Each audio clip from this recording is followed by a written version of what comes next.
Good morning, buenos dias. Welcome, everybody. Good to have you with us. We appreciate you joining us at the Migration Policy Institute. I'm Andrew Seeley. I'm the president of Migration Policy Institute. And we have a great discussion over the next 75 minutes on a topic of importance to all of us, which is building effective migration management capacity in Mexico and Central America. It is no secret that there is a large flow of people at the moment between Central America, passing through Mexico on their way to the United States. But this is obviously a sign, this has happened many times in the past, and it's a sign of larger issues that are at play in the hemisphere and in the broader region that comprises the area, at least from the United States to Panama. But I like to think of it often as I often say, Canada to Costa Rica, because it sounds, alliterates well, but it really is Canada to Panama. This region that people move in, and they move north and they move south. Nicaraguans tend to go south. We're seeing people from the Northern Triangle headed to Costa Rica and Panama as well. And certainly people move north, right, within this region. We do a lot of work at MPI looking at the capacity of the US government and how the US government should be managing migration. Doris Meisner, our colleague, is leading an effort with Julia Gillette called Rethinking US Immigration Policy, which has looked any number of issues about how to manage the asylum system, to how to rethink detention policies, to what to do with the immigration courts, and how to manage the border more broadly. And you've seen many of those pieces. We'll have something coming out soon on institutional structure within the US government as well. Today is an opportunity to look at Mexico and Central America, the countries in Mexico and Central America. We have put together a report under the leadership of Ariel Ruiz and Andrea Tanco, who you'll hear from in a moment. Luis Argueta, our wonderful colleague in Guatemala. Luis is a co-author on this and a great researcher, also a filmmaker. Many of you may know his name from that. And our colleague, Jessica Bolter, who many of you know as well, who works on both the US and Latin America. Today we are going to be talking about capacities for managing migration, including humanitarian protection in Mexico, Guatemala, El Salvador, Honduras, Costa Rica, and Panama. We did a study over the past 2 years, looking, and particularly in the last year very intensively, speaking with over 75 people in all of these countries, looking at, including some of those present here, by the way, looking at the management capacities for dealing with migration in each of these countries. Our assumption is that there is a shared responsibility in managing migration, which goes from certainly the United States to Panama and perhaps from Canada to Panama. And that we need to be thinking about how this is distributed, how this is managed in each country in its own way, according to its own abilities and its own policies, but in a way that's also coordinated among countries. So this report that is being released today and that Andrea and Ariel will talk about in a minute, does a detailed look at capacities. And it's actually structured with a piece on Mexico, a piece on Guatemala, Honduras, and El Salvador. And then there's a section that looks at Costa Rica and Panama, and then tries to draw some lessons across the countries. So I'm not going to steal Ariel and Andrea's thunder on this, but they will speak in a moment. And then after that, we have a phenomenal panel, and I'll introduce the panel when we get to them. We're looking forward to their reactions and their thoughts on this. As people who work on these issues every day and know this intimately. Let me start off by thanking also the BTI Institute at the University of Houston for their support. Thank you to Kurt Behrens and his team and everyone at BTI University of Houston. We really appreciate the opportunity to work with you. Thank you to the DHS policy team, particularly Michael Houston, but also to everyone else on the Latin American policy team, David Chloe and Alejandro and Morgan, and I'm forgetting lots of people, Sam and everyone on that team we've had a chance to talk with. And thank you to the more than 75 people that we interviewed who were fundamental for this. And I should also say, because I think they're with us today, the Tinker Foundation, Open Society Foundations have been incredibly helpful as partners also in making sure that we can do broader work around regional migration. And we really appreciate that. You will be seeing a lot more from us on regional migration issues and how we think about migration, not just as a border issue, but as a regional issue that needs to be managed among the countries that are affected by this. So with that, a couple housekeeping things before I introduce first speakers. If you want to ask questions, we will have time for Q&A at the end. You can send any questions to events@migrationpolicy.org, although even easier, there is a Q&A function and a chat function you can go into. Use either one of those. You can also tweet at us at #migration_policy. And if you have any logistical problems, you can also call us at 202-266-1929. And that would be Lisa Dixon, who is our fabulous colleague that has organized today's event with us. Spanish and English interpretation is available. I can't actually remember where that is, but if you just look around your screen, you will find the interpretation function. I will say this in Spanish as well. I'm going to say this in English as well. I don't know exactly where the button is, but it's somewhere on your screen. You click on it and you can access interpretation if the meeting is not taking place in the language that you understand. We will have interventions that are in both Spanish and English today. So if you are not fluent in both languages, know where the interpretation function is, because the conversation can quickly shift from Spanish to English or English to Spanish. With that, we hope you will enjoy the report, which really is quite detailed but also has a great executive summary that you can read and get most of the basic information, and the conclusions are worth looking at as well. And let me turn it over to talk about this to Ariel Ruiz, policy analyst, and Andrea Tanco, associate policy analyst at Migration Policy Institute. Ariel is the coordinator of our regional migration work at MPI and much published on these issues. Andrea Tanco is about to come out with a publication on Mexico's migration policies as well with Ariel, and has worked on both Latin America and the Middle East during her career. And let me turn it over first of all to Andrea. Thank you, Andrew, and thank you everyone that is joining us today. So recent developments at the US-Mexico border, I think, highlight the important role that Mexico has to play with managing migration in the region. But besides looking for the benefit of regional partners, there is a stake for Mexico to manage migration for its own good. Mexico is currently undergoing a historic transformation from an immigrant-sending country to a primary destination for refugees and migrants as well. So today, what I want to focus my presentation on is providing a brief overview of how these migration flows in Mexico have changed in recent years, and then highlight the policy developments that have come as a result of these changes in migration, and assess their implications when it comes to speaking about migration management capacities. Next slide, please. So traditionally known as an immigrant-sending country, in recent years, Mexico has become a transit and destination country for migrants and refugees. A combination of demographic change as well as restrictive US immigration policies have contributed to the evolution of Mexico as a primary destination. Since 2014 to 2020, Mexico has received around 177,000 asylum applications, 63% of which have been submitted only in 2019 and 2020. This rising trend has well continued into 2021, and just last month we saw a monthly historic high of 9,000 asylum applications submitted in Mexico. So asylum seekers are primarily from Central American countries, mainly from Honduras, followed by El Salvador, but we've also seen the rise of asylum seekers coming from Venezuela, Cuba, and Haiti. In addition, we've also seen the rise of the so-called extracontinental migration. These are migrants that are coming from countries in Africa and Asia. And to add to this mix, since 2015, Mexico is receiving around 200,000 Mexican returnees from the US. So the bottom line is that Mexico's migration landscape is becoming more complex and diverse, and the immigrant and refugee population is growing. Although its overall share is still very low compared to the overall population, around 1%. Next slide, please. Here you can see how the composition of these migrant applications has changed, which highlight the changes on the flows.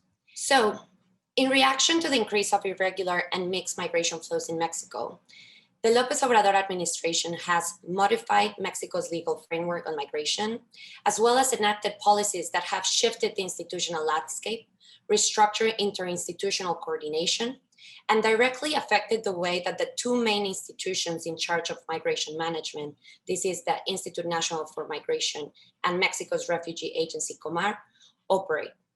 And their capacity and operations have been strengthened by auxiliary organizations, mainly the National Guard, as well as the National as well as the National System of Welfare, which is known as DIF. So with that, I want to highlight the policy developments that have happened in the last 3 years. So at the highest policy level, a 2019 executive decree shifted primary oversight on migration policy management from the Ministry of Interior to the Ministry of Foreign Affairs. Initially, this was supposed to facilitate bilateral engagement with the US as tension arose from the increase in irregular migration. But the impact cannot be understated domestically and on the ground. On the ground, this policy leadership change has added to the confusion over how migration policy is actually formulated and what is the standard process of doing so. This vacuum of leadership has translated to disjointed and ad hoc policies from different government entities when external pressures have arisen, leaving also local and state governments at bay to address the needs of migrants and refugees. But absent of any government support is really civil society shelters who are at the front lines addressing the needs of migrants, refugees, and Mexican returnees. Beyond fragmented policymaking, the core institutions that oversee the implementation of migration policy face significant challenge. So despite different efforts of the government to modernize INAMI and invest in agents' technical training, the Institute continues to have capacity limitations, especially when it comes to staffing and processing capabilities, affecting the quality of the services that it's meant to provide. In addition to capacity constraints, corruption and allegations over human rights abuses continue to be a central issue of the agency. Probably one of the most significant developments that we saw in recent years, especially in June 2019, was the deployment of the National Guard. And while the deployment of the National Guard was supposed to free some of the agent's capacity, since its involvement, allegations of human rights abuses have actually increased. This is hopefully an issue that we can also discuss later on during the discussion and Q&A portion. On the humanitarian protection landscape, Kumar, through the critical support of the United Nations High Commissioner of Refugees, has increased its geographical presence and improved the quality of its service. The Mexican government has also been raising the agency's budget. However, two main challenges remain. One, in the short term, is addressing the procedural bottlenecks because the system is quite saturated and there's a big delay on resolution of cases. However, the longer term challenge is how to develop a sustainable strategy to strengthen the institution, as over-reliance on UNHCR and other international actors is really not sustainable. Nor does it make the organization resilient in the short term. This will be particularly important as Kumar expands its mandates and its functions. The last point that I want to make before passing it on to Ariel is talk about the series of reforms that have been implemented, that have started being implemented earlier this year. Next slide, please. Perhaps no other recent example demonstrates more clearly the capacity gaps in Mexico's migration system than the implementation of the 2020 reforms to provide shelter and protection for migrant children and their families rather than to detainment. As the reforms state, once INAMI encounters migrant children, the agency needs to immediately notify the branch of the Federal Prosecutor's Office for the Protection of Children and Adolescents, and then channel not only minors, but their adult companions to the DIF until the prosecutor's office determines what is in the best interest of the child. Although these reforms are still implemented, early signs suggest there is a dearth of coordination among state and local representatives of the prosecutor's office, DIF, and INAMI delegates at the state and local level. More broadly, DIF's institutional design and financial structure vis-a-vis state and local branches raise serious questions about the agency's capacity to carry out the implementation of these reforms. Finally, besides the operational and capacity hurdles, there are also major procedural gaps that remain unresolved. What are the security protocols, for example, to verify the family bond between the adult companion and the minor? Or what are the security protocols before migrant children and their families go into a DIF shelter? So with the next slide, I would like to conclude my intervention. And I would just like to mention that despite the efforts of the government to reduce pressures in Mexico's migration system and expand some of the capacities, the reactive nature of these policies raises serious questions about the capacity of the government to promote safe, legal, and orderly migration. A mix of forward-looking reforms and ad hoc policies have resulted in a patchwork of overlapping mandates that prioritize coordination over sustainable institutional capacity building. The lack of long-term sustainable efforts to strengthen the institution really threaten that role that Mexico can play more regional and it's for its own domestic role. So its success in seizing this opportunity will largely depend on its ability to systematize migration policy making efforts and to develop robust and resilient institutions that can make the overall migration system more sustainable. So with that, I know that it has been a lot to cover in Mexico, but I would like to pass it on to my colleague Ariel Ruiz so he can talk about the challenges and opportunities in Central America. Thank you, Andrea, and thank you again, all of you, for joining us. This report is, as Andrew suggested, a bigger piece or a small piece of a bigger strategy that we're beginning to look into migration from Central America, but really regionally, what's being developed in terms of capacities for each of these governments. And while we cannot cover everything today, we want to make sure, at least for these three countries that I want to talk about, we want to make sure that you are aware of some of the key findings that we have here. So right away to jump in, the way to classify sort of the capacity that we've seen in Guatemala, Honduras, and El Salvador is that predominantly they're emerging institutions and still needs for critical partnerships. You've as Andrew suggested in the beginning, you have seen likely that there has been an increase in Central American migration recently, not just this year, but also in previous years. And what this graph shows you, just as a small recap, is that beginning in 2014, the share of Central American migrants has begun to increase across the apprehensions that we've seen at the US-Mexico border. At the same time, in the smaller gray circle or the gray squares, you can see that there has been also a smaller but significant increase in migrants from other countries that are not Mexico or Central America in this case. And what this is going to compel us to think about is how each of these countries, including Mexico and also Costa Rica and Panama, are actually dealing with having newer migration flows that tend to be more and more mixed. We don't have the data here for 2021 fiscal year that we've seen so far, but surely you can see, and you may have heard in reports recently of how the numbers continue to be increasing, especially among children and unaccompanied children and families. So this is why it's important for us to begin to think and reassess how we engage in the United States, but also regionally about and how to address these issues together in a sense of co-responsibility. What we have found under our description or under our investigation of the capacity in Central America is that there has been significant changes in some regards, and they tend to be across all countries, though they have different approaches.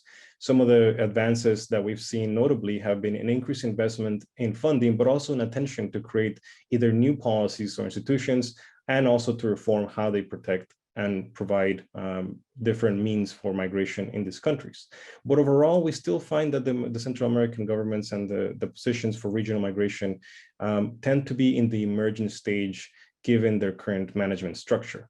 We have found that policymaking systems are not yet fully built out and that they tend to change in circumstances or as the circumstances shift, as Andrea mentioned, with a reactionary tone.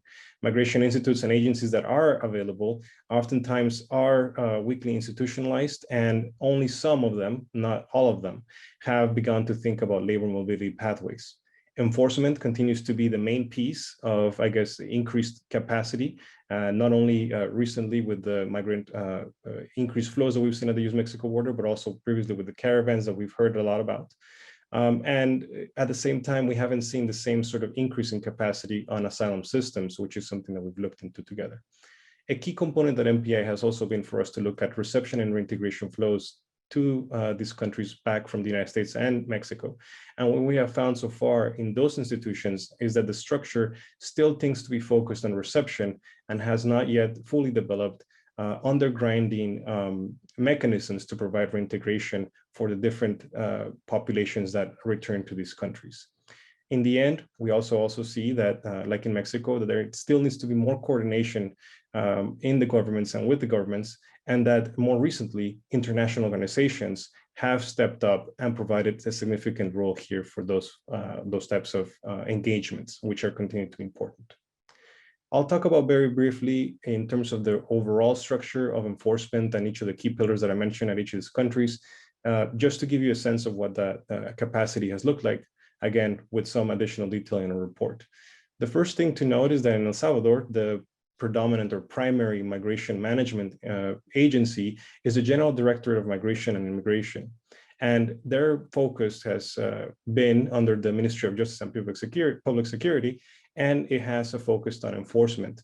The enforcement branch of it is conducted in El Salvador by actually the Border Patrol units that they've recently created. They're focused only or more predominantly on border crossings, and they have and work together with the border police. In this case, actually, El Salvador is one country that has actually developed a more streamlined unit of migration management and enforcement compared to their countries that rely on national police and some military forces.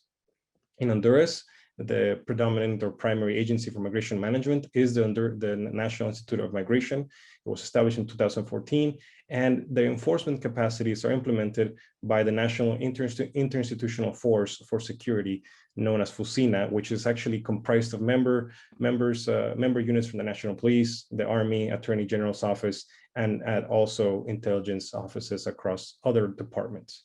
In Guatemala, the primary agency is the Guatemalan National Migration Institute, and it has been developed more recently, perhaps is likely the case where it's the one institution that needs to be developed more fully, as we'll talk about later. But their enforcement has been branched off by the National Police and essentially some military units for enforcement, more recently, especially during the recent arrival of caravans that we've seen being contained in Guatemala before coming to Mexico and the United States. In terms of asylum and humanitarian protection, there has been some advancements that are worth mentioning, including that, again, all the countries have begun to pay more attention to what protection systems they have for their own nationals returning, but also for internally displaced people within their countries. You likely remember during the Trump administration, the United States signed agreements with the three countries who provide asylum cooperation, known as ACAs. These were terminated in February of this year and was only implemented in Guatemala, which was then paused in March 2020 because of the current and ongoing COVID pandemic. In addition to that, the international and civil society support continues to be the predominant way to provide protection for migrants and displaced people in the countries. And it's focusing not only in more macro level approaches to the current mechanisms that they have, but also creating some other ones, including, for example, the protection transfer agreements that are now providing and allowing some of the people that face the greatest risk to have some way to relocate and resettle in different countries. The numbers continue to be small, but it is a promising practice. We think there's another promising practice that we have found, and that includes NGOs like Cristosal that provide internally displaced programs or programs for internally displaced people, allowing to give them and find protection mechanisms where available within their country to try to ameliorate and reduce the need for people to immigrate internationally. These are important to note because they are some of the key components that we have seen. In reality, the ongoing actual government structure provided for asylum systems is still developing. And though there has been improvements, for example, in Guatemala, there has been a creation of the Department for Recognition of Refugee Status, working very closely with the National Refugee Commission, essentially the Kumar of Guatemala. It hasn't yet fully developed, and there's still some questions about how it processes cases and the ability to do it more quickly. El Salvador doesn't have a similar structure, but they have passed a special law to protect victims of forced displacement. We think this is an encouraging possibility, though we still are waiting to see some of the key components to implement these policies and how to work with other organizations already doing some of the similar work. In Honduras, there has been contemplations and arguments and conversations in their Congress to understand and coordinate similar laws, but at this time, or at the time that we looked at this, we hadn't seen yet anything materialized. Legal pathways and employment are also really important to our approach at MPI because they provide a different way for people who need to travel to seek better economic engagement and opportunities to do so legally and do it not just to the United States, but potentially to their countries.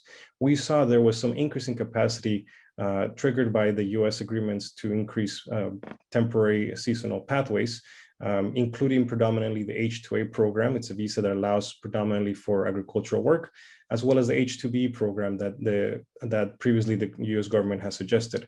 These were actually part of the agreements that the United States presented when they presented the ACAs as well, and we continue to wait to see what they would look like. Of course, the efforts to attract US employers have also continued in some of these countries, including El Salvador, which has begun to work with, for example, the United States Department of Labor to understand what some of the potential possibilities for collaboration could be.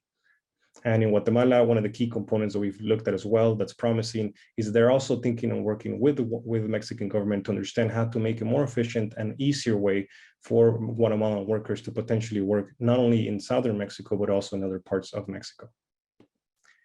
Return and integration is the last component that I'll touch about for now, but it is also very important given that a lot of what's happened recently has continued to provide return migration for return migrants to these countries, specifically under COVID restrictions.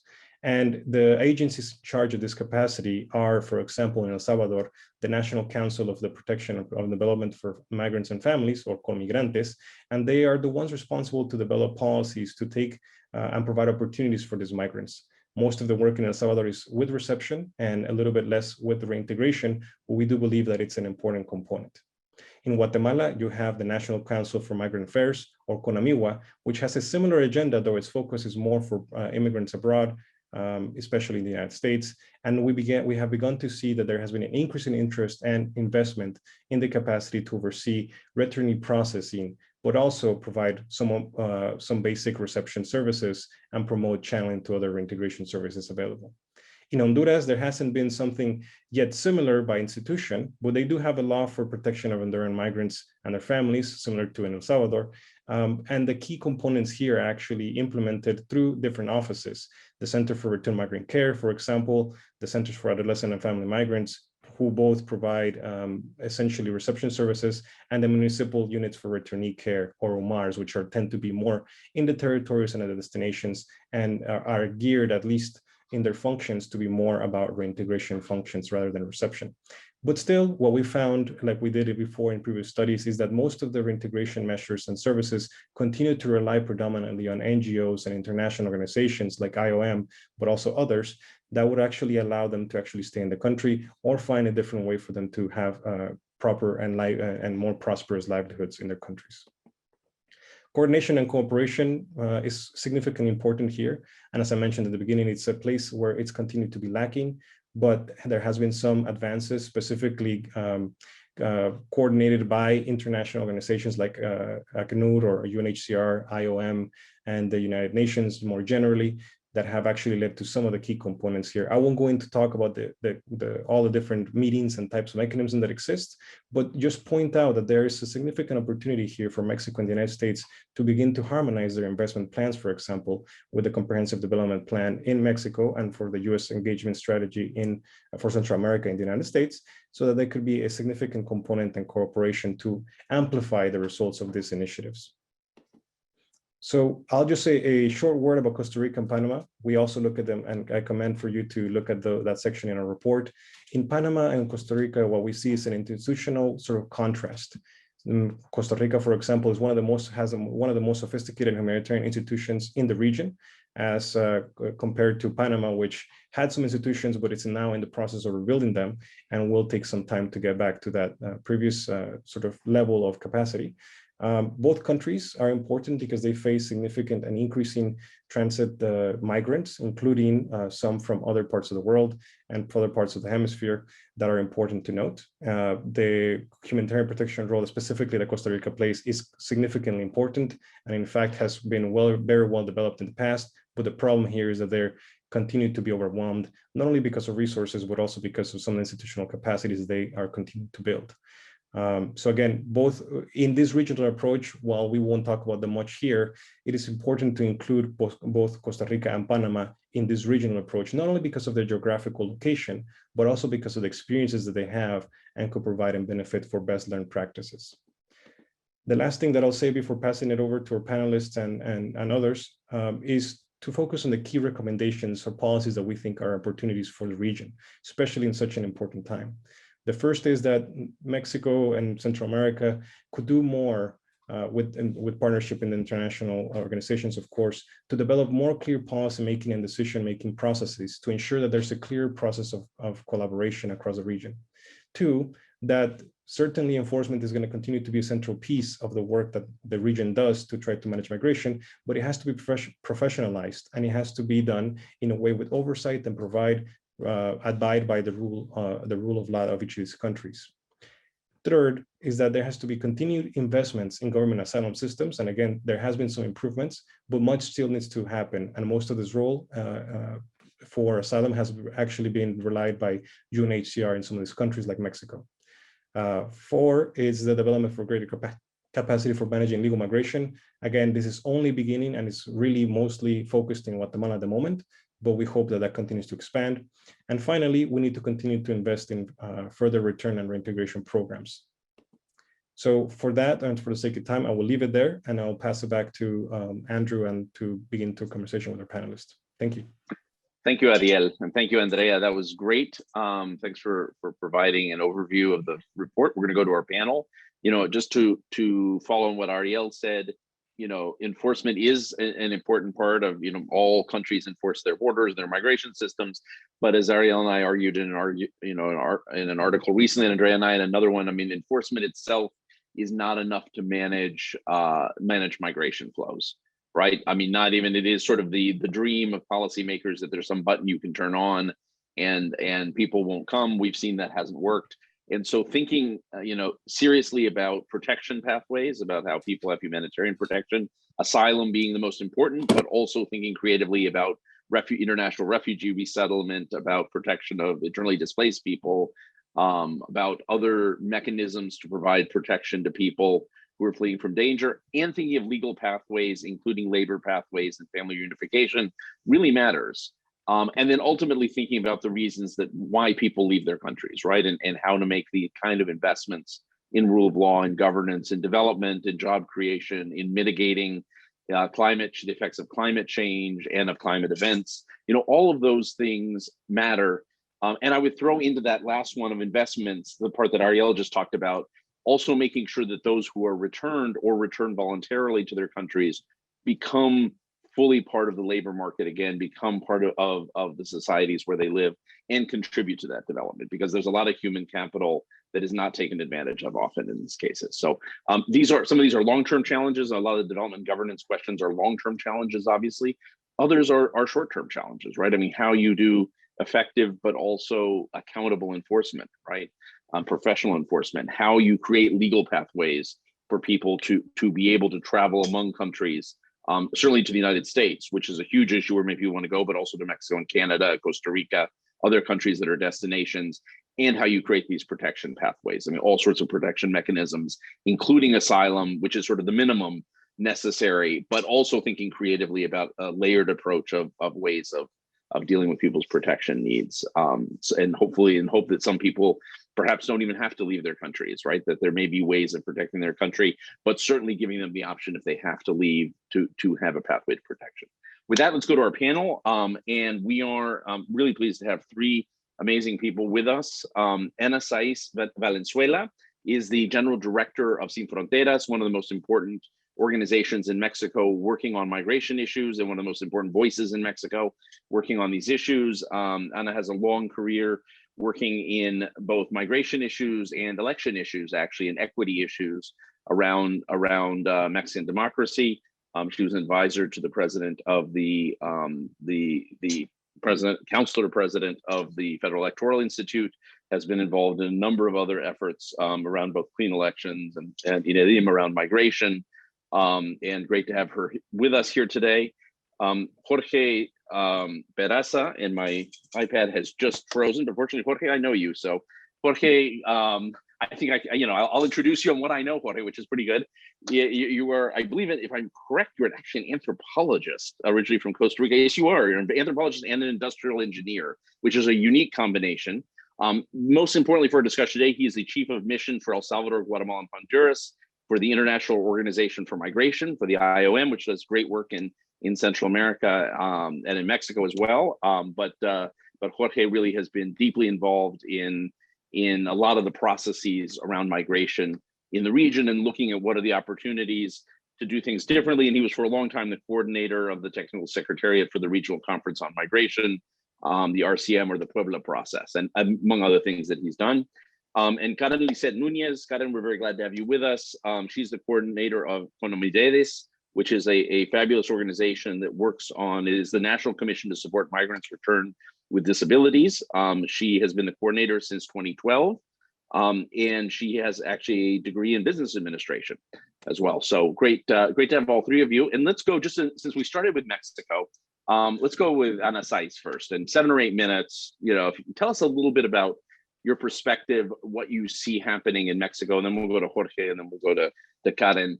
And then we're going to go to your questions and answers. By the way, Gustavo Moara, good to have you with us. I saw you ask a question. We'll get to the questions here in a minute once the panel has a chance to speak. And you can speak in English or Spanish. It's up to you. So this is a bilingual panel. So Ana Saiz, bienvenida y adelante. Gracias. Thank you, Andrew, for this opportunity. Thanks to the Migration Policy Institute for considering Sin Fronteras today. Congratulations to yourself, to Ariel, to Andrea, to Luis and Jessica for this timely report. I think this document gives a great regional overview to the current state of institutional capacity for managing migration. We have to consider the complexity of these tasks. Capacities for managing migrations are not easy for any country.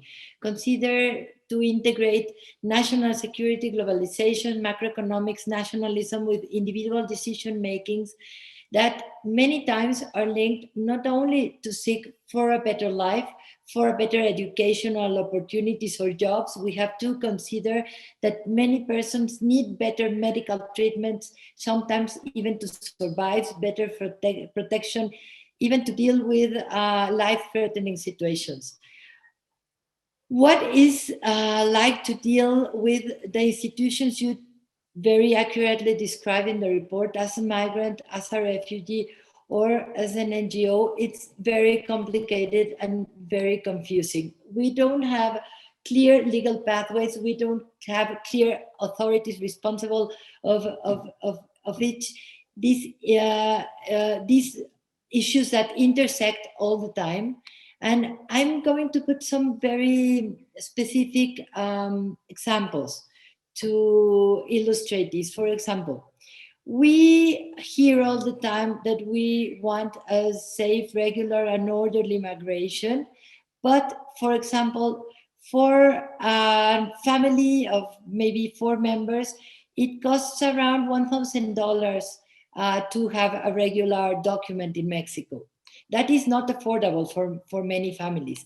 Or, for example, even in Kumar, where these refugees requests are free to process, the backlog is sometimes very, very high. So the cases just keep being are very, very long for people, and that is not sustainable. And also we have this legal, let's say it's not congruent, because people that ask for asylum in one entity of the country is not able to move around, and moving around implies that they lose their procedure. So this means a lot of work for Kumar.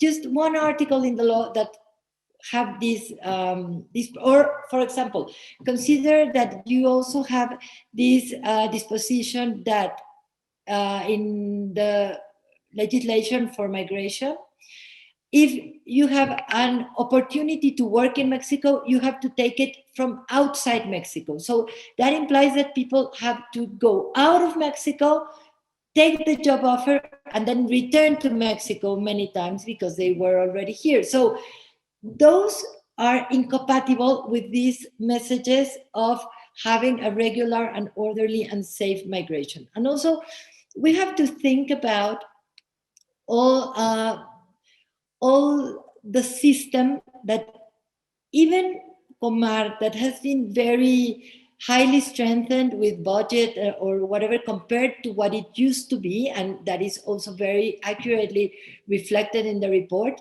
it still is a tiny little institution compared to the Instituto Nacional de Migración, which is a huge institution with presence almost in all the country and also working in collaboration with the National Guard.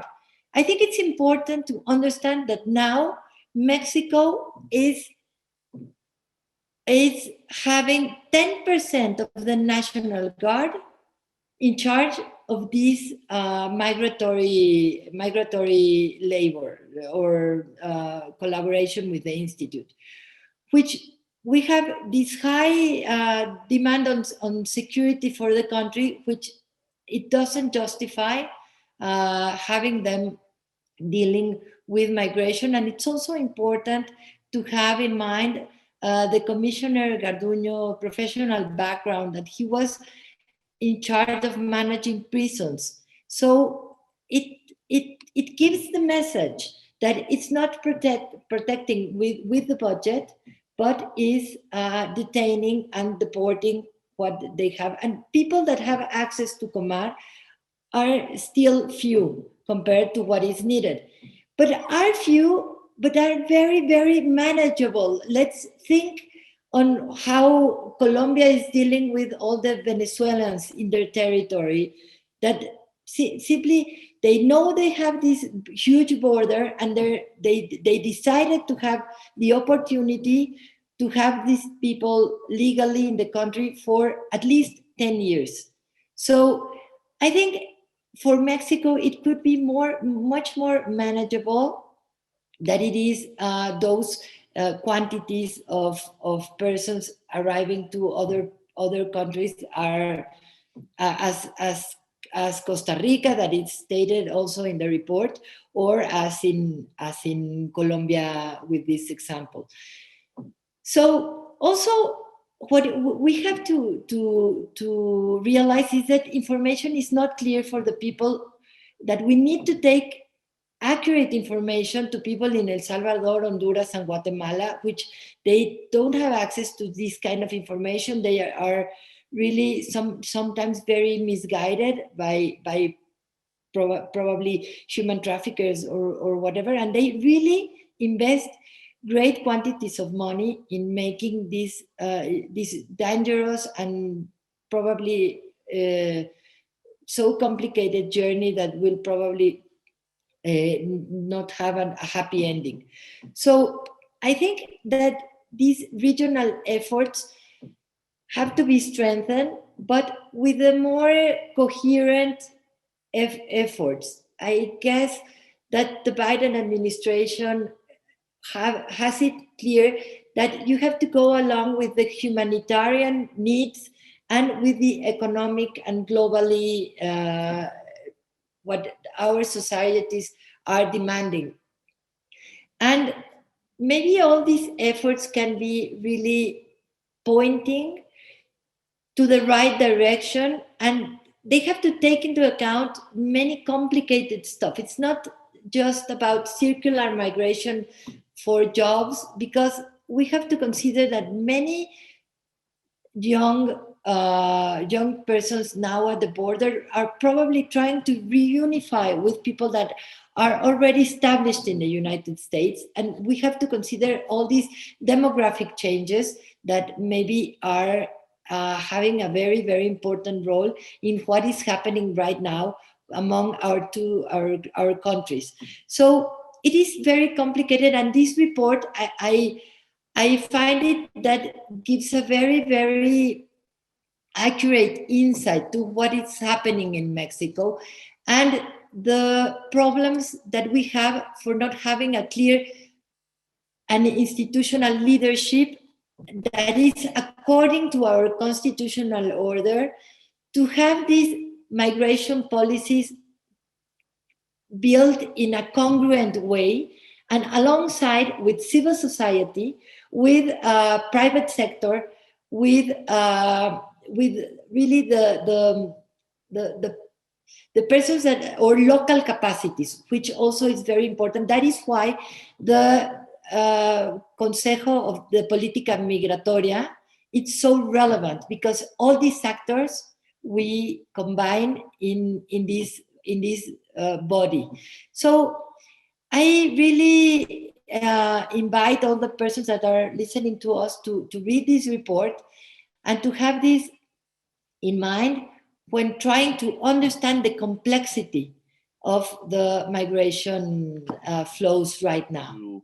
To Jorge Peraza next. And let me actually just call out something that Ana just said also, which is there are a number of models, Central America and Mexico tend to look north of the United States to see what to do in terms of migration policy. But in fact, there are exciting things, imperfect things, but exciting things going on in South America and the Caribbean on migration policy that are also worth looking at and are sometimes more relevant models. So certainly, what Colombia has done recently, what Argentina and Uruguay have done in terms of regional mobility agreements, what we saw, Ecuadorian president-elect 2 days ago came out, I believe it was 2 days ago, recently elected, came out in one of his first comments and said, one of the things we're gonna do is regularize people that are here from Venezuela. I mean, it's just sort of a natural thing. He didn't take it as a political danger. So there's a lot of things going on in the region that are worth looking at as well in terms of how countries manage migration. Many of them will not apply in Central America or Mexico. They won't necessarily apply in the United States, but some of them will. And certainly it's always a good lesson to look across the hemisphere. So Jorge, adelante, Jorge. Thank you, Andrew. First of all, it's a pleasure for me to join this webinar and this react to the document that has been presented by Andrea and Ariel. A great job they have done, and congratulate MPI for this leadership in the analysis of what the region is facing in terms of migration challenges and responses, and the complexity it entitles, as Ana has said. In order to be more efficient with my time, I'm still organizing my ideas. So I would like to shift into Spanish, and then I think that it would be easier for me to organize the different things I have in mind and would like to react to. First, I'd like to think about effective migration management. What's the purpose of this management? And that's where we find the complexity. Anna talked about this, the complexity of the migratory processes that Latin America is seeing. On one hand, yes, we're seeing exit migration, but we're also seeing return migration, two sides of the same coin. And it's having an impact in the society. It's created a huge response because these people that return to their countries of origin need a series of services. Then there's the problem of migration in transit. Andrea talked about it really well. We are also seeing extra-regional, extra-continental migrants, people from different nationalities that seek to reach the United States, sometimes Canada, coming through not just situations that from the human rights perspective represent a huge vulnerability.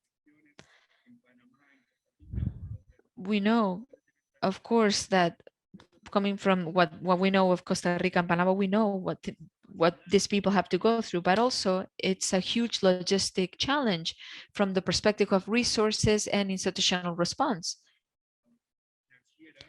And it's also a financial weakness for many countries. Even though many colleagues have said, historically, a lot of the new things we've seen is not new. That's true. But in this current context, you also have to add the pandemic because it's definitely affected migration management. And it is not new, but we also have to add recurrent problems like hurricanes that battered Central America recently and what this means. For example, today we heard that after the immigration reception center in Pedro Sula was completely destroyed, they started receiving migrants again. And finally, and I'm not going to go into much detail, Central American countries as countries of destination. We don't hear that much about this, but yesterday we were talking about the fact that there are places in El Salvador, even though El Salvador is seen as a place that sends people out, it's also receiving people. It's receiving people from Nicaragua and Honduras, and it's part of the economic apparatus and part of the development response of the country. When we think about this, when we analyze the complexity, and we think about what the institutional response should be, that's where we get lost, because they created institutions always focused on safety and security. And so many of those institutions now have, become institutes that have some functions that they were not created for. For example, in Guatemala, this is a very key component. The new law says that they have to tackle return immigration. Return immigration in other countries, as some of my colleagues said, they are associated con migrante o con amigua, but these institutions are still, in very emergent stages because they have been hampered by resource problems or institutional weakness, or maybe they had to work with very vague legislation. In the case of Honduras, I, for example, think they did an exemplary job. The only way that Honduras was able to work through this migratory issues is creating a task force leader by the First Lady. And it goes beyond the institutionality. And that was the only way that they could tackle the complexity of the issue.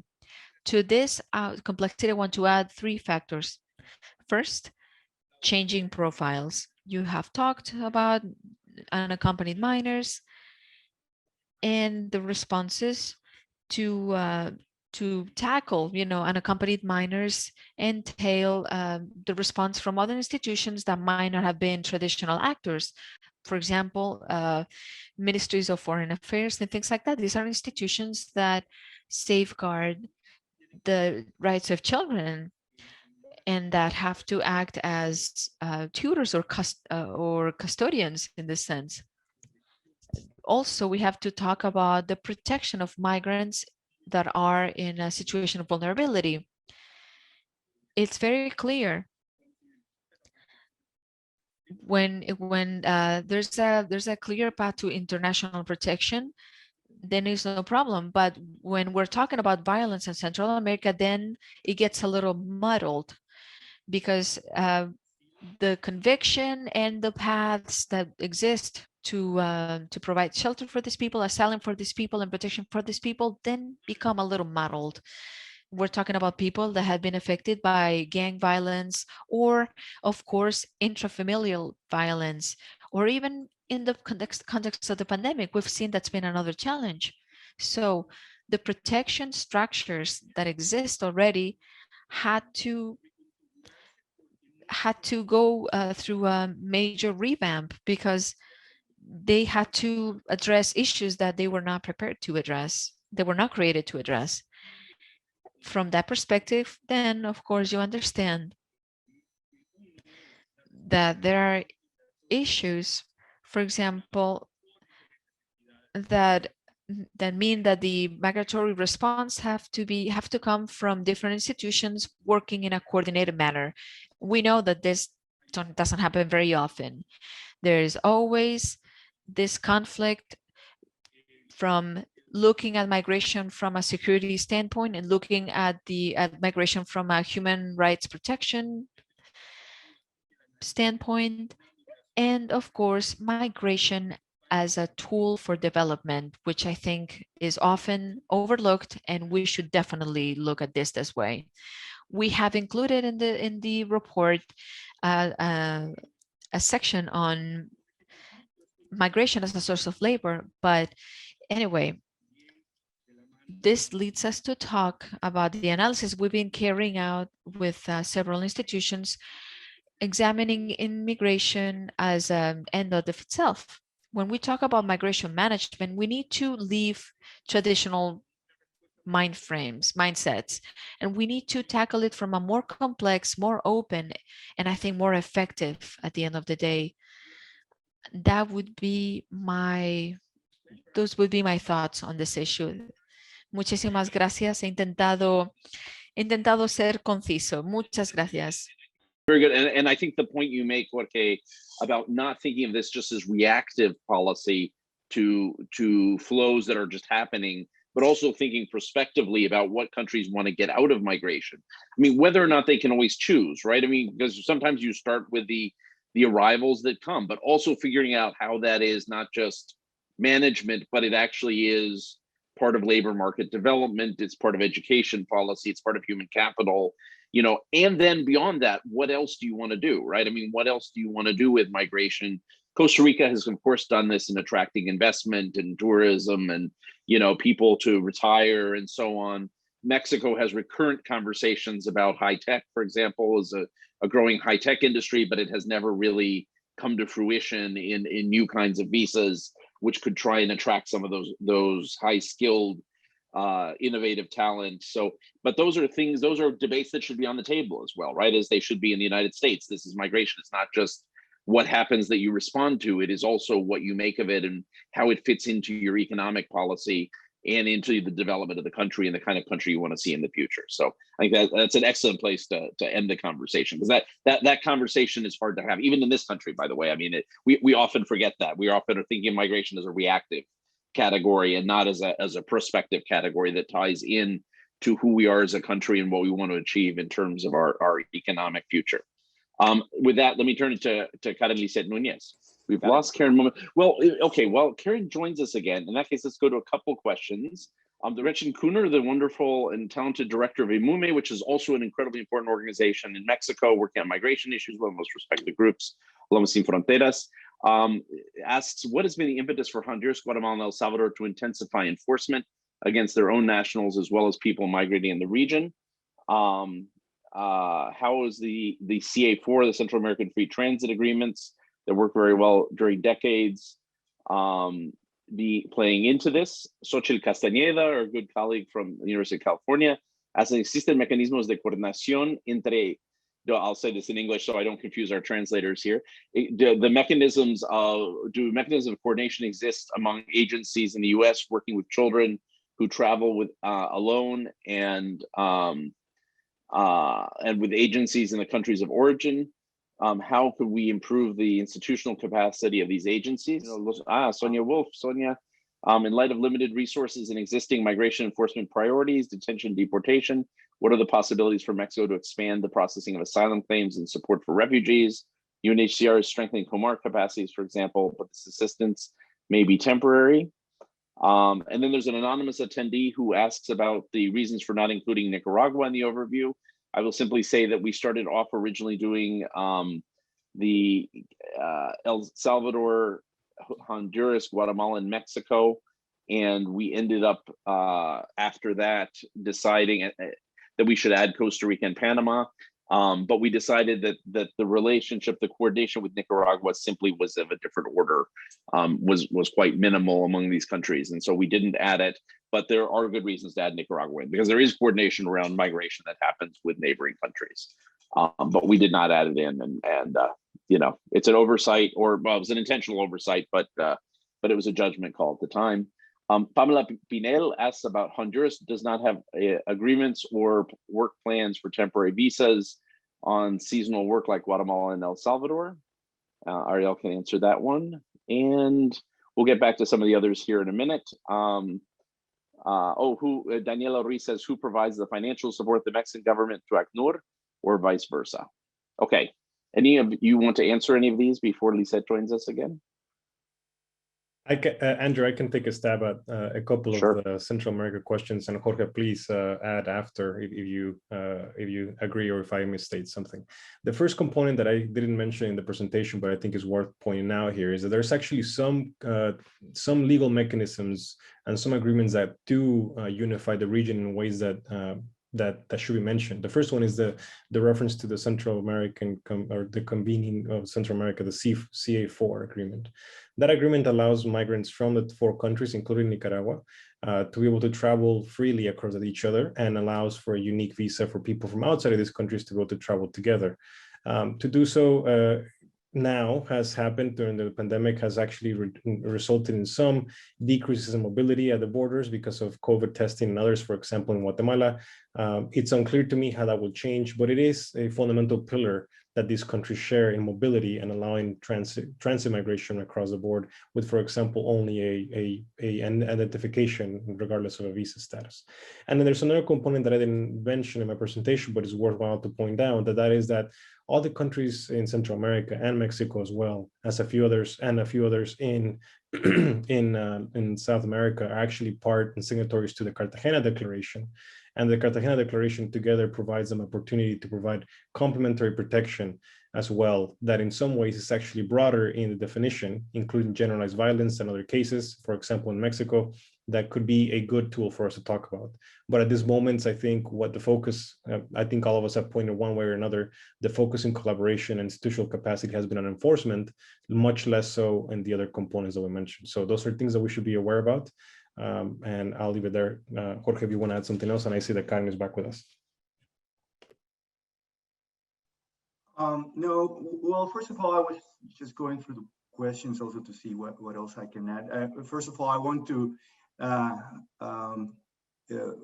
say that it's indeed very important. Someone said that we should include belief in the analysis. That's very true, no? Because Belize is part of the whole dynamics in the region. It's a country of destination of a lot of Salvadorians and also people from Honduras more and more. So it is, I think, very good that this has been pointed out.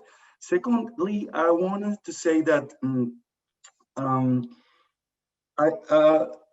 right now analyzing the current context that we are facing, because it is important to understand that we are shifting, or let's say the shift of the policy from the United States towards the governments of the Northern Triangles in terms of how to approach the migration issue also is a matter of that deserves a deeper an analysis in depth, because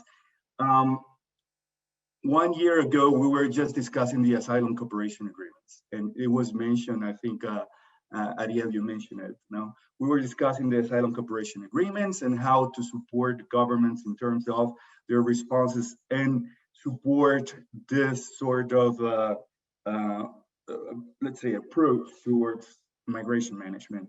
Now the focus is on how to address the root causes of migration, which is, from my perspective, a more proactive, positive approach. But at the same time, this has generated a sort of migration dynamics that we are facing right now, and we are seeing right now in terms of what has been discussed regarding the southern border of the United States, but not only, in terms of what will be the dynamics and how this shift in terms of the policy will have an impact on issues like the caravans. And you're aware that the caravans were also a great issue of debate, how to handle the caravans, how to coordinate, because and I forgot this, I remember, Andrew, you said it right at the beginning, how to have a common approach and coordinated approach among the different countries involved. So this is also a matter that needs further analysis, because there are many declarations of interest and willingness to do things, but in the end, there's a matter of resources. There is a matter of real responses, and I have to say that one of the things that always challenges me a lot is the fact that when I'm dealing with my migrants, let's say if I'm from country X and these migrants from the X country, I want them to be treated pretty well and that their rights are fully respected. But when and the X country is a destination country or a destination country, then I tend to forget all the commitments and agreements that I have signed in terms of human rights conventions and so on, to respect the rights of these people. So there is a double discourse still in the analysis of our migration responses. There is a double discourse in terms of the migration, how migrants in the end should be treated. So this is what I wanted to add as part of the analysis and looking at the questions. Maybe I'm forgetting something, sorry. I see that. Thank you. There are oh, that's good. Let me go to Karen since she is back with us. We're good to have you back, Karen. Gusto tenerte aquí otra vez. But let me put out some questions for all of you to think about before Karen speaks. So you can think about this. Monica Verea asked about shelters and if there's a way that the US government, Monica Verea, one of the eminent scholars of migration in Mexico, asked about shelters and any way of getting US-Mexican cooperation in improving the shelters in Mexico. There is a question about local governments and the role of local governments in integration policies in the region. There is a question about Mexico's capacity to receive expelled migrants from other countries besides Mexico. And there's a question from our board member, Gustavo Moar, also distinguished former undersecretary of migration in Mexico, population, migration, religion in Mexico, Gustavo Moar, on how the budget from Kumar has evolved between 2019 and 2021, which I assume is for Ariel, actually, or Ana Saiz, either one of you guys. But before that, let me go to Karen Nunez. And so, Lisette, Karen Lisette, adelante. Buenos días. Hi, thank you so much for inviting me to be here with you. I wanted to congratulate Ariel and Andrea for their work. I think it's very important to have firsthand knowledge of the reality of migration in Central America, right? It's good to know that you are present and that you are taking that knowledge firsthand. I wanted to comment, that most migrants in Mexico and most of the migrants that try to reach the United States via Mexico are Hondurans. We know that has been a reality for many years. We know that many Hondurans immigrate and it's going to keep growing. I think we all also know what are the causes, the reasons why these people leave their countries. Something that I've always said is that in order to know this reality, you have to know the needs and the problems of these people. That way, you'll be able to understand why they leave their countries. If you know their needs, you know why they leave. That's a fundamental point to also seek alternative responses and refocus programs, but always tailoring them to real needs and with comprehensive responses. We were talking about shared responsibility, which is something I really like. I think that if we really put everything in context and we actually walk the talk, we would see a big change in migratory policy. Unfortunately, in our countries, I can see that there's a lot of infighting for protagonism, a lack of work and coordination between NGOs and governments amongst themselves, and that results in a lack of coordinated response to migratory needs.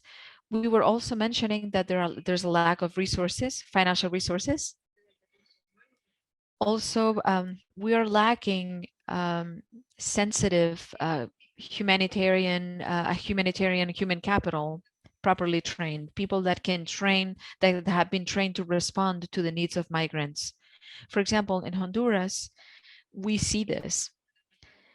We don't have resources, financial resources, but we also don't have properly trained people to attend to the needs of this population and seek responses. Every country is doing its best to respond to this topic. And this is a source of pain. From the moment a person leaves a country and takes on this journey is not easy. Our friend from Mexico mentioned it. It's a very difficult journey. There's a lot of challenges ahead, and the work that their institutions is doing is minimal compared to what they should be doing. We see this too in the institutions that we work with as from the civil society standpoint. We should look for alternatives for this population. I work with returned migrants, people that have disabilities. Unfortunately, these are people that have injuries, sicknesses, amputations, and even though we work with them, we are missing coordination, more coordination with more agencies and more people. Even though we work with the government, we are missing support for the reintegration of this population. And we know that both physical health and mental health is very important for the people that return to the country. The support that we give them is little, it's not enough.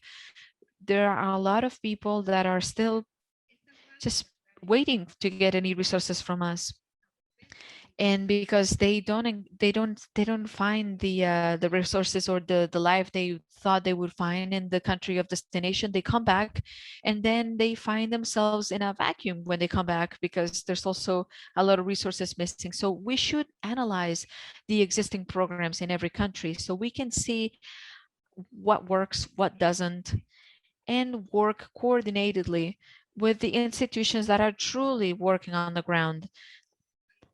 There's, and as Mr. Peraza said, there is a double standard in immigration. There's a difference between what we do and what we say. And I think that should definitely guide our reflection on the matter. It should definitely inform what are we doing with returned immigrants? What are we doing with these people? How do we work to reintegrate them? How can we work together with Mexico to look for alternatives? Because what's at stake, it's human life, it's human dignity, and being able to give opportunities to the people that return. I think that on my part, that would be all. There are a lot of weaknesses, yes, but we also want to work. We also want to treat people with dignity. We want to support them because there's a lot of grief, a lot of mourning, and we're here to support everybody. Let me just thank you, Karen, and let me just, from everything you said, let me just point out also how important it is, the work that is done by civil society organizations. I mean, we often think of migration management as being a government, something government does, but in fact, much of the work involved in humanitarian protection, involved in returns and reintegration, involved in taking care of people who are on and oriented people on the migrant route is done by civil society groups, right? And the opportunity exists for, and often by international organizations like IOM, UNHCR, which plays such an important role in the region as well. And how important it is to try and get that virtuous relationship going between civil society, governments, international organizations, right? It's not always possible. But in reality, since so much of this work is in fact done at a grassroots level, how important it is for governments to make those investments, right? And done by international organizations who have feet on the ground in a way that governments often are not able to. So with that, we are out of time, but that is not going to stop us. If you have to jump off, but we're going to take about 5-7 more minutes to answer some questions. So I left you all a few questions. You can feel free to grab other questions that have come in as well, besides those that I asked. Hopefully you're all reading the Q&A in the chat. And so let me turn it back to the panelists. I'm going to go to each of you for 1 minute. How's that? And answer whatever you can do. This is like a game show. Whatever you can do in 1 minute, let's answer it. So Ana Sainz. First of all, I think we have to look at the role of local governments. It is very, very interesting how they understand that aside from all these huge migration policies among countries, they have the migrants there, so they trying to deal the best way they can. And I can mention Mexico City, which deals very, very well with good legislation and good public policies that do have access migrants and refugees. And aside of that, the role of civil society is, I mean, there is a lot of experience, and I think that the federal government should work alongside more with civil society, because we do communicate, we understand. For example, as Karen was saying, we know that many people from Honduras that are coming to Mexico, they do have a job in Honduras, for example. But they need to be protected. They need to have access to justice in cases of domestic violence, of extortions, of other. The national institutions have to respond in order for them to decide to stay. It's not only having access to the jobs, and I think the Biden plans tries to cover this issue. And also, I think it is important, and thank you, Andrew, for organizing this, because it's important that in the United States know what is happening in Mexico, know the detention centers, know the conditions of the shelters, as Monica was asking, that need to be addressed. It is very, very important for us to understand us like a region and assume our responsibilities as the United States, as Mexico, playing this part on trying to have a more humane addressing of migration flows, and also attending to asylum seekers, basically. That was great, and Jorge. Okay, great. Thank you. It's a final reflection. When we were speaking about the complexity of the migration challenges in the region, and all that we have seen in the recent time, the recent months, not only the caravans, what I mentioned already regarding the pandemic, also the latest developments and so on, and the responses that are required from the different sectors. I fully agree that the NGOs play a major role. However, we see that in certain countries,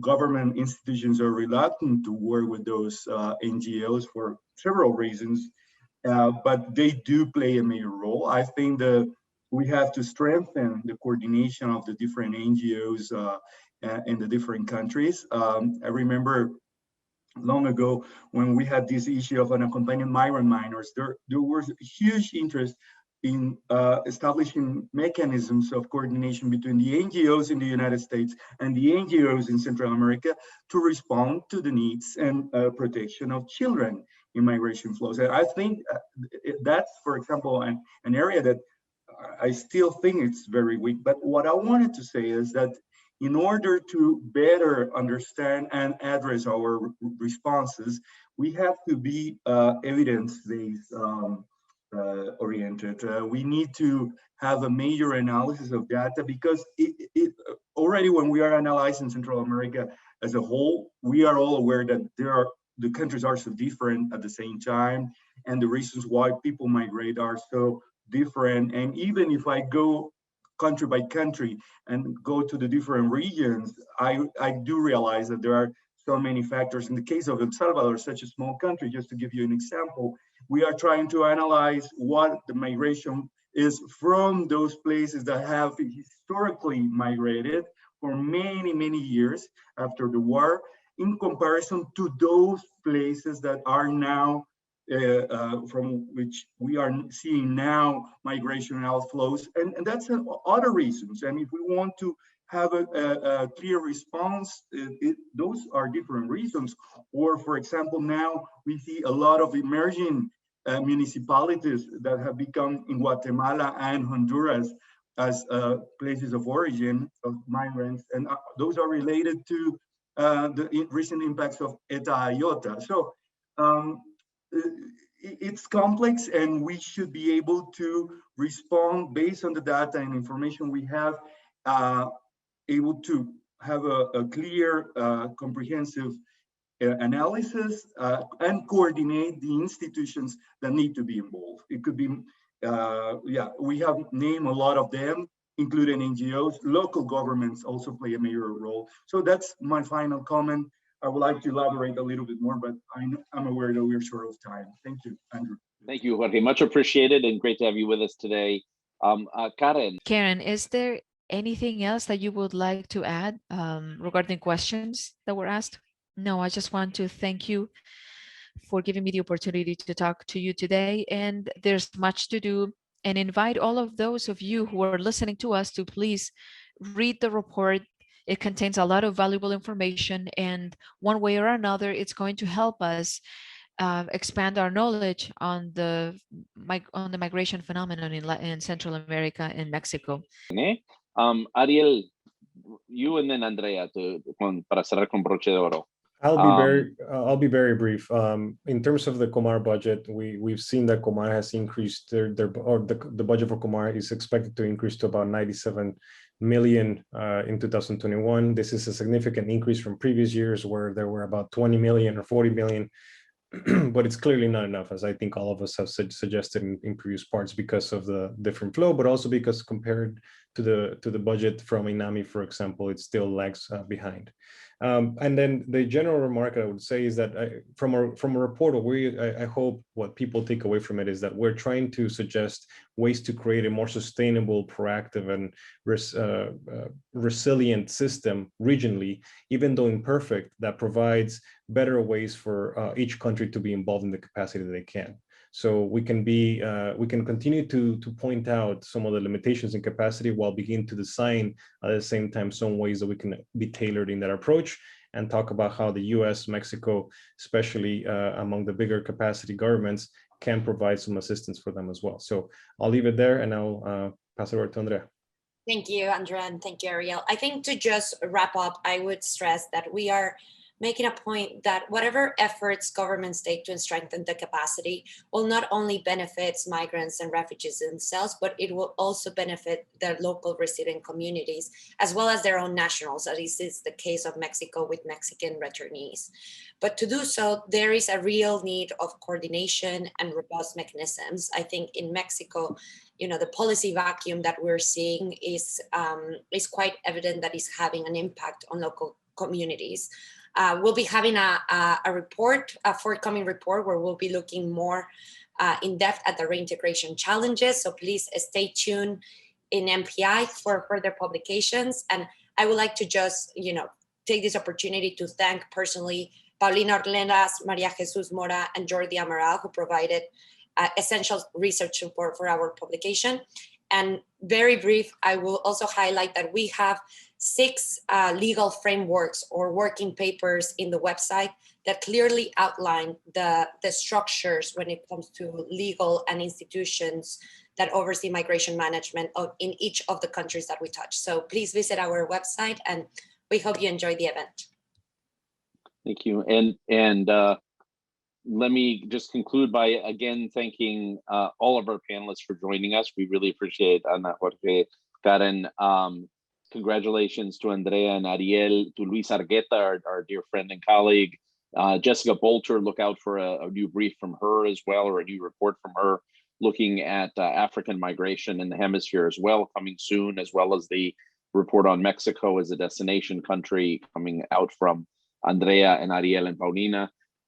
Great to have you with us. I only stress what Ariel said a minute ago, which is really the importance of creating resilient systems that provide for orderly, safe, predictable migration across the region in ways that treat people with dignity. This is obviously something that all countries should be involved in doing together. It's something that requires governments, but it also requires civil society and international organizations and expertise in the academy. This is a job that we are all in. Thank you for this very diverse group of people who showed up for the conversation today, who represent all of these different stakeholders. We appreciate you being here. You represent the people who are part of this conversation, have to be part of this conversation, and have to be part of the solution. And thanks again to BTI and DHS for the support on this, and to all of our partners that we're working with on this effort, and to all of you who are trying to do your part for really creating this sustainable, resilient system that creates a regional migration pathways for everyone.